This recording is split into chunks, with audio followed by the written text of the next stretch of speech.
Olá, meus amigos, minhas amigas, um grande prazer estar aqui com você de novo na Qualis Concursos. Hoje nós temos o Oráculo de Direito Tributário e excepcionalmente hoje esse oráculo não é ao vivo, né? Tive um compromisso de última hora, então esse oráculo aqui está sendo gravado e disponibilizado para você. Bom, todas as perguntas que forem enviadas para nós, lá no Instagram da Qualis Concursos, vão ser respondidas aqui por mim. Bom, a gente começa, eu já vou puxar aqui o material que eu preparei para vocês. A gente vai falar sobre direito tributário. Eu sempre, convido você a nos seguir nas redes sociais, se inscrever no nosso canal do YouTube e vir estudar conosco, Tem aí o Instagram, nós temos o YouTube da Qualis Concursos, Facebook e o nosso site. Bom, eu começo aqui falando sobre uma pergunta do Bruce. E o Bruce mandou assim, fala sobre o DIFAL, professor. Então nem teve uma pergunta propriamente dita. O Bruce, na realidade, sugeriu um tema para dar uma aprofundada com vocês, conversar com vocês. Achei muito legal, Bruce. O DIFAL é um assunto importantíssimo. É um assunto que nós estamos falando de ICMS. Bom, então vamos lá. Quando a gente fala de DIFAL, nós estamos falando de uma matéria relativa ao ICMS e ao ICMS interestadual, Esse é o tema desse primeiro questionamento, essa provocação que o Bruce fez aí para mim. Bom, então vamos lá. DIFAL trata de alíquotas do ICMS interestadual. Esse é o assunto do DIFAL. Bom, para a gente poder estudar o DIFAL, poder lembrar como funciona o DIFAL, a gente precisa lembrar quando que ao ICMS se aplicam alíquotas interestaduais. Legal? Porque o DIFAL é a diferença de alíquota que fica para o estado de destino em operações interestaduais. Então acompanhe aqui comigo. Olha lá. Quando que se aplica as alíquotas interestaduais? Bom, elas se aplicam quando há circulação de mercadorias ou prestação de serviço de transporte ou comunicação entre contribuintes ou não do ICMS. Então, o fato do cliente ser contribuinte do ICMS, hoje isso é irrelevante. O importante é que a operação envolva pessoas situadas em estados diversos, ok? Esta é a ideia do ICMS interestadual. Quando se aplicam, então, as alíquotas interestaduais? Quando você tem as duas partes da operação, o vendedor e o comprador, ou o prestador de serviço e o tomador, em unidades distintas da federação. Legal? Sendo irrelevante se o cliente, seja ele o comprador ou o tomador do serviço, se ele é contribuinte ou não do ICMS. Isso é muito importante, porque essa mudança, a questão da irrelevância do cliente ser contribuinte ou não do ICMS veio apenas com uma emenda constitucional de 2015. Legal. Bom, aí veja. Então nós temos a alíquota interestadual quando você tem uma operação que envolve partes situadas em estados diversos. Agora veja que interessante. Se o comprador for contribuinte do ICMS e ele vai destinar o produto a posterior industrialização ou revenda, ou seja, se o cliente, seja ele o comprador de um produto, seja ele o tomador de serviço, não for consumidor final desta mercadoria ou desse serviço, nesse caso nós teremos a alíquota do ICMS interestadual para o estado de origem e crédito do ICMS no estado de destino. Olha lá, Bruce, aí não tem DIFAL não, ok? Nós não temos DIFAL em operações interestaduais quando o destinatário não é consumidor final, beleza, Bruce? Quando que a gente vai ter o DIFAL? Vem aqui comigo. DIFAL é quando o comprador, seja ele contribuinte ou não do ICMS, quando ele usará o produto para consumo próprio, quando ele é consumidor final, usuário final. Nesse caso, teremos alíquota interestadual para o estado de origem, mais o diferencial de alíquota. Beleza? Aí sim nós temos o DIFAL. Tranquilo? Então, DIFAL é operação interestadual, quando o destinatário é consumidor final. Aí já tem que cobrar todo o ICMS da operação. O interestadual para o estado de origem e o DIFAL, o diferencial de alíquota, para o estado de destino. E aí vamos lá. Qual estado tem direito a ficar com esse DIFAL? Por que eu ponho isso para você? Porque isso daqui foi mudando ao longo do tempo e principalmente houve um período de transição na emenda constitucional 87 de 2015. Olha lá. Se o destinatário final for contribuinte do ICMS, o DIFAL é todo para o estado de destino. E sempre foi assim. Ok? Então, se eu tenho o destinatário como um contribuinte habitual do ICMS, esse destinatário, para o estado onde está o destinatário, é que fica o DIFAL. E, inclusive, é esse destinatário que terá que fazer o recolhimento do DIFAL. Beleza? Então, o DIFAL é recolhido para o estado de destino e quando o cliente, quando o consumidor, seja ele um consumidor de uma mercadoria, seja de um serviço, quando ele, cliente, for contribuinte do ICMS, ele que paga o DIFAL. Legal? Agora veja. E se por acaso o destinatário final não for contribuinte do ICMS? Bom, antes, nesse caso, nem havia DIFAL, né? Se cobrava a alíquota interna e ficava todo o ICMS para o estado de origem. Desde a emenda constitucional 87 de 2015, todas as operações interestaduais e prestações interestaduais de serviço de transporte e comunicação têm DIFAL. Olha lá, quando o destinatário não é contribuinte, a ideia é que o DIFAL fique todo com o estado de destino. Mas houve um período de transição, né? Sendo que a partir de 2019, aí o DIFAL já é todo do estado de destino. Então hoje, o DIFAL é todo do estado de destino, tá bom, Bruce? Começou assim, né? Veio a emenda constitucional 2015, aí se definiu assim, olha, do DIFAL fica 20% para o destino e 80% para a origem. Porque eu disse que tudo na origem, não tinha nem DIFAL, né? Depois, 40% para o destino, 60% para a origem. Depois, 60% destino, 40% origem, até chegarmos em 2019 a todo o DIFAL para o estado de destino. Beleza? Olha lá, pus aqui para você que antes da emenda constitucional 87, na venda interestadual para consumidor final, o ICMS era todo para o estado de origem, né? Quando este consumidor final era um não contribuinte do ICMS. Bom, agora quem recolhe o DIFAL? Bom, quem recolhe o DIFAL é simples. Se o cliente for um contribuinte habitual do ICMS, ele é que recolhe o DIFAL. Se o destinatário não for um contribuinte habitual do ICMS, quem vai pagar o DIFAL é o remetente. Tranquilo? Já tem que pagar logo na saída. Já tem que o produto circular com a comprovação do pagamento do DIFAL, né? Do diferencial de alíquota, ok? Olha aí, então quem recolhe o diferencial pela emenda 87? O destinatário, quando ele for contribuinte do imposto. O remetente, quando o destinatário não for contribuinte. Lembrando que só tem DIFAL quando o adquirente é consumidor final, beleza? Não se confundam nisso. Quando eu estou vendendo para alguém que não é consumidor final ou prestando um serviço para alguém que não é consumidor final em uma operação interestadual, há ICMS interestadual para a origem e não há DIFAL. O estado de destino vai ficar com o ICMS da saída subsequente e há direito de crédito do adquirente pelo ICMS interestadual destacado na nota fiscal de aquisição ou de prestação de serviços. Ok? Beleza? Espero que você tenha lembrado bem aí, Bruce, mas a gente não vai parar por aqui não. Nós vamos falar, inclusive, sobre o cálculo do DIFAL.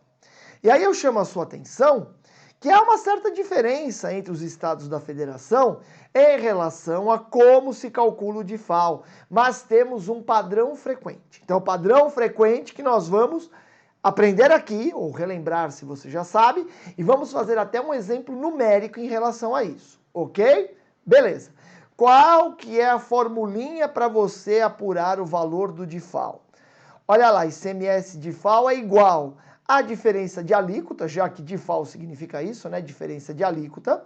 Então você pega a alíquota interna do estado de destino e tira a alíquota interestadual na operação, lembrando que a alíquota do ICMS interestadual padrão é 12%, mas essa alíquota é reduzida para 7% quando a operação é realizada, tem origem nos estados da região sul ou sudeste, exceto o Espírito Santo, com destino para regiões norte, nordeste, centro-oeste ou Espírito Santo. Aí a alíquota é reduzida a 7%.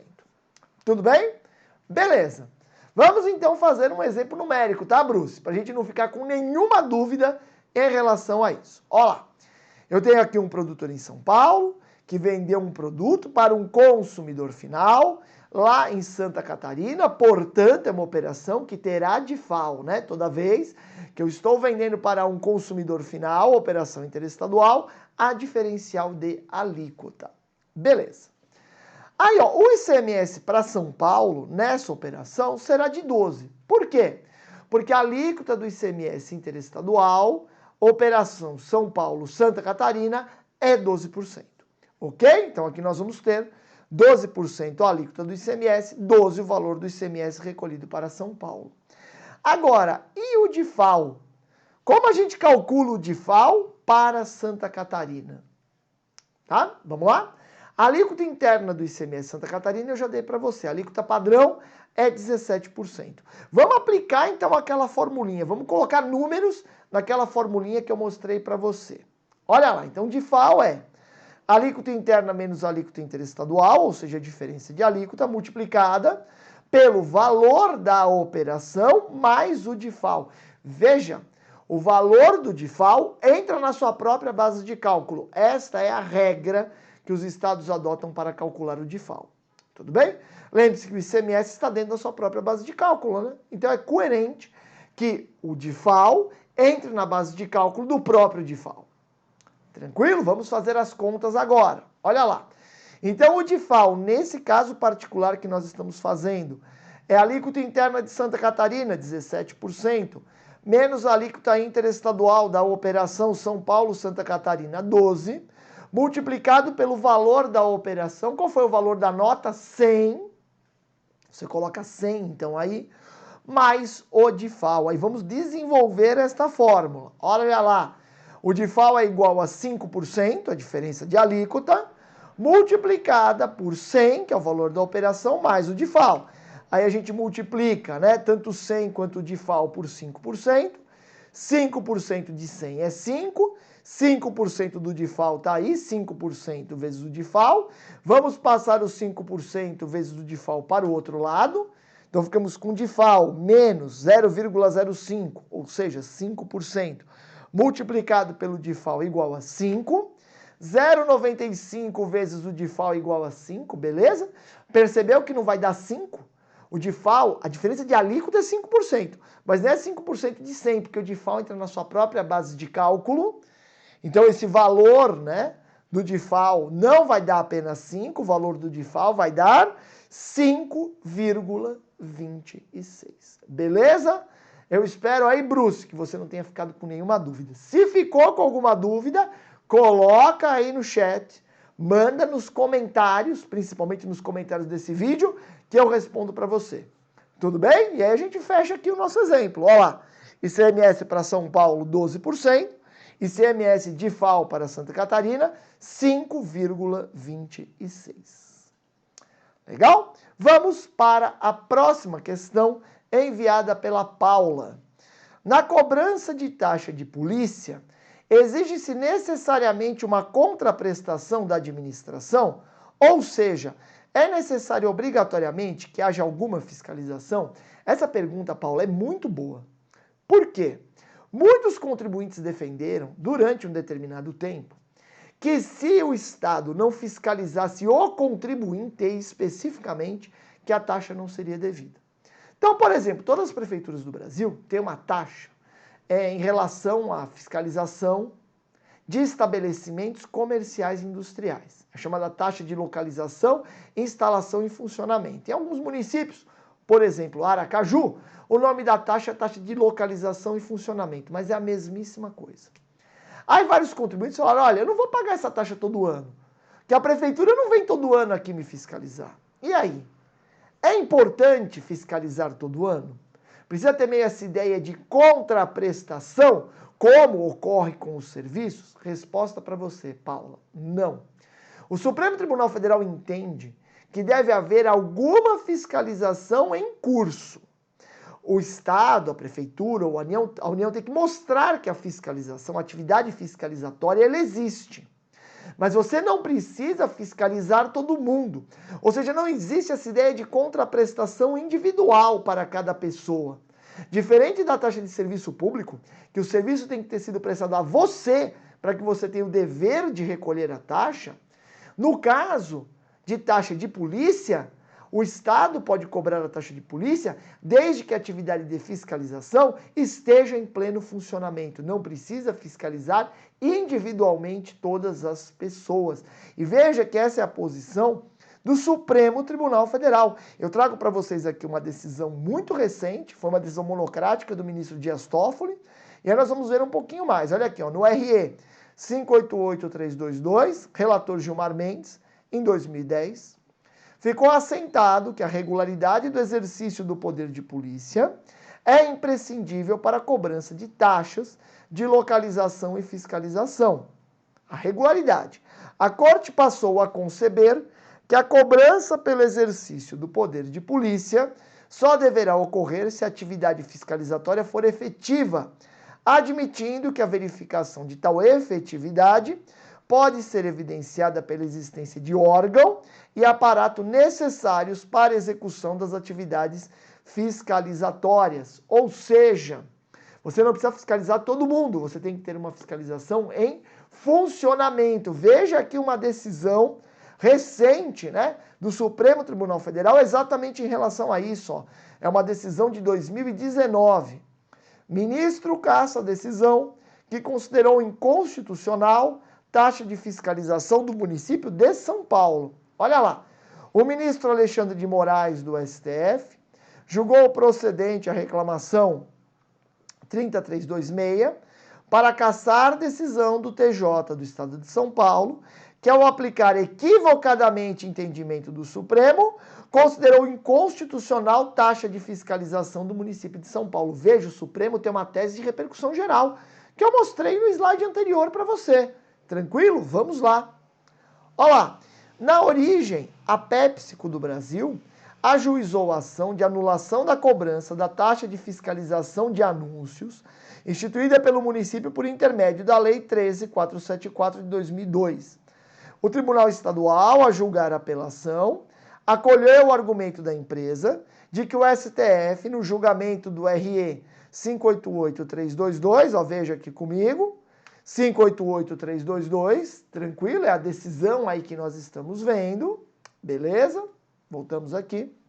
Com repercussão geral reconhecida, teria sedimentado entendimento de que não é justificável a cobrança das taxas pelo exercício do poder de polícia por mera natureza potencial. O recurso extraordinário foi julgado prejudicado pela corte local, sob o fundamento de que o acórdão recorrido estaria em harmonia com o Supremo. E aí vem o ministro Alexandre de Moraes dizer que não. Olha lá. Após esgotar todos os recursos perante o Tribunal Estadual, o município alegou no Supremo que o TJ teria aplicado equivocadamente o entendimento adotado no precedente de repercussão geral, quando o plenário do Supremo julgou constitucional a cobrança da taxa de renovação de alvará de localização e funcionamento de estabelecimento comercial do município de Porto Velho. Veja, o Supremo pacificou o entendimento quando julgou exatamente a taxa de localização, instalação e funcionamento, beleza? Só que aí do município de Porto Velho. Legal. Vamos falar aqui sobre a procedência. No exame do mérito, o relator explicou que o Tribunal Estadual considerou inconstitucional a taxa, basicamente, porque não houve comprovação acerca da fiscalização quanto à regularidade dos anúncios e, consequentemente, do efetivo exercício do poder de polícia. Por sua vez, a tese vinculante fixada pelo STF é de que é constitucional taxa de renovação, de funcionamento e localização municipal, desde que seja demonstrado o exercício do poder de polícia pela existência de órgão e estrutura competentes. Então não é imprescindível que você tenha fiscalizado todo mundo, entendeu aí, Paula? Tudo bem? Não é necessária a fiscalização de todo mundo para que a taxa de polícia seja cobrada de todos. A taxa de polícia passa a ser devida quando a fiscalização está implantada, ok? Não precisa fiscalizar todo mundo. Olha lá, em sua decisão, o ministro citou o trecho do voto do ministro Gilmar Mendes, relator do RE 588322, no qual consta expressamente que a existência de órgão administrativo não é condição para reconhecimento da constitucionalidade da cobrança, mas constitui um dos elementos admitidos para se inferir o efetivo exercício do poder de polícia exigido constitucionalmente. O TJ São Paulo, segundo o ministro Alexandre, inverteu a lógica assentada no julgamento do recurso pelo Supremo ao considerar a comprovação de fiscalização como condição indispensável para o pleno exercício do poder de polícia. Legal, Paula? Então não há essa necessária contraprestação no sentido de fiscalização individual de todo mundo que tem que pagar a taxa.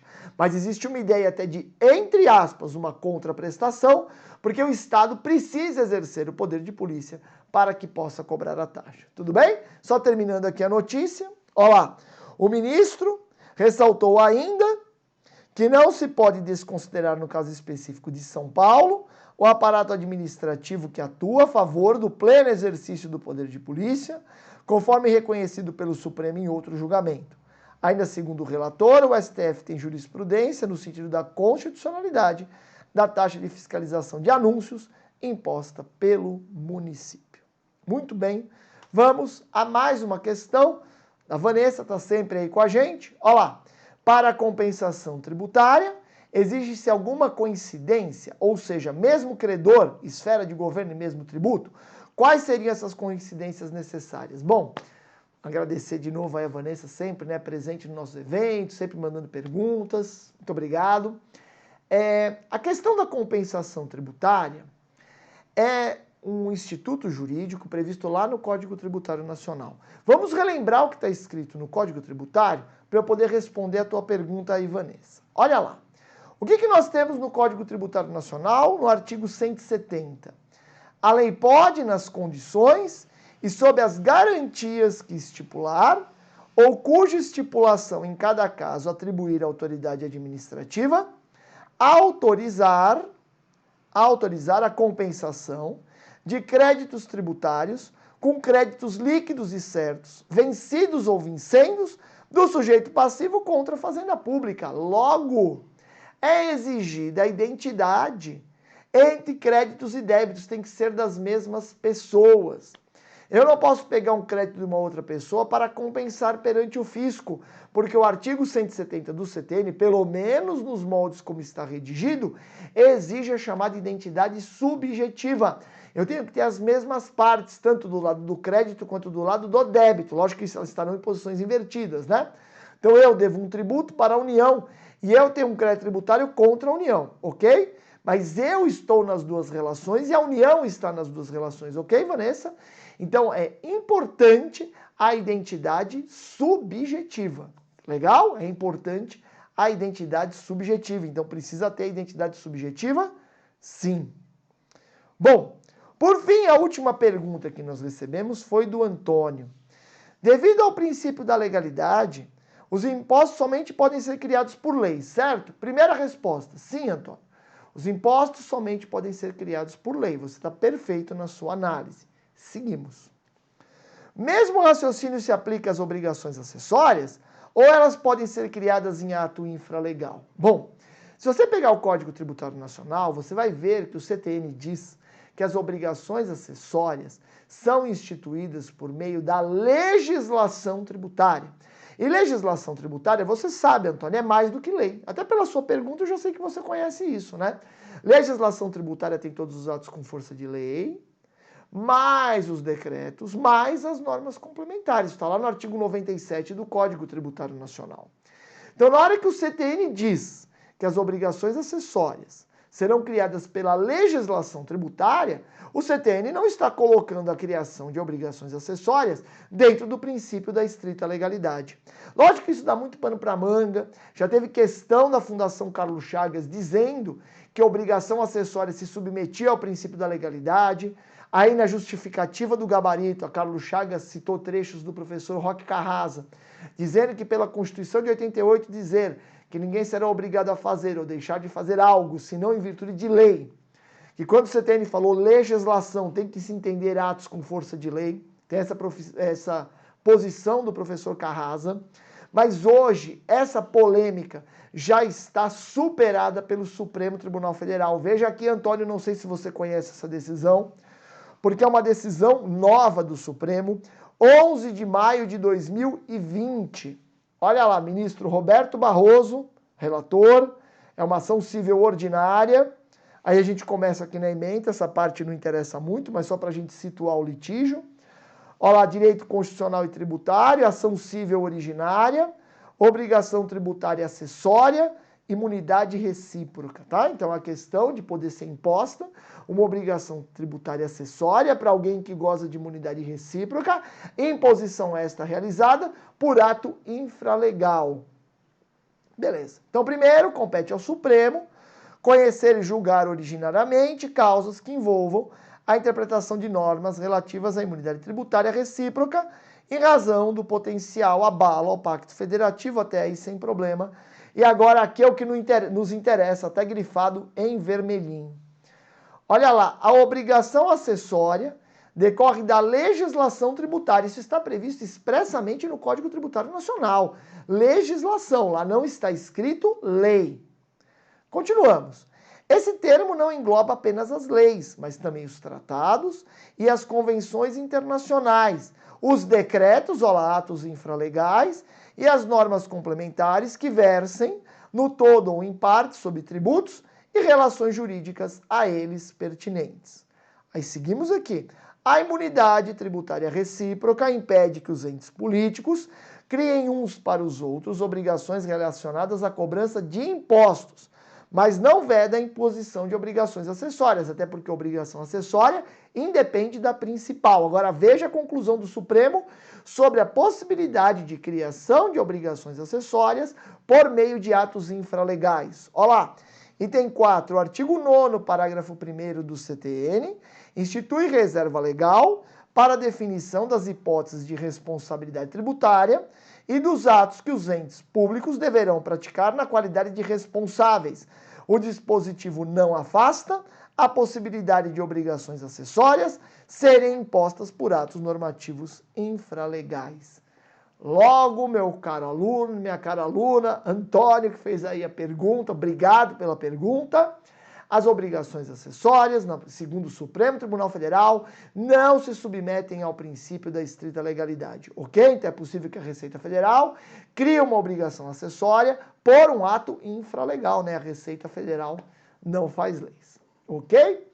Bom, é sempre um grande prazer estar aqui com você. Se você tiver mais alguma dúvida relacionada ao que eu expliquei aqui, coloca nos comentários desse vídeo que eu respondo para você. Eu aproveito para te convidar a continuar sempre acompanhando os eventos aqui do Qualis Concursos. A gente tem um curso para começar aí pelo Zoom, com o professor Lauro Magrini, referência em matemática financeira e estatística. Não perca essa oportunidade. Vá no site da Qualis Concursos e adquira esse produto. Você não vai se arrepender, um curso muito legal. E além disso, nós estamos lançando mais um curso também pelo Zoom aos sábados, a partir do dia 14 de novembro, exercícios de legislação tributária federal. Procura aí no mercado, você não vai achar esse curso em lugar nenhum. Aqui no Qualis Concursos tem. Você vai ter aula pelo Zoom comigo, eu sou auditor fiscal da Receita Federal, ministro aula sobre legislação tributária federal há mais de 10 anos, então vai ser bem legal.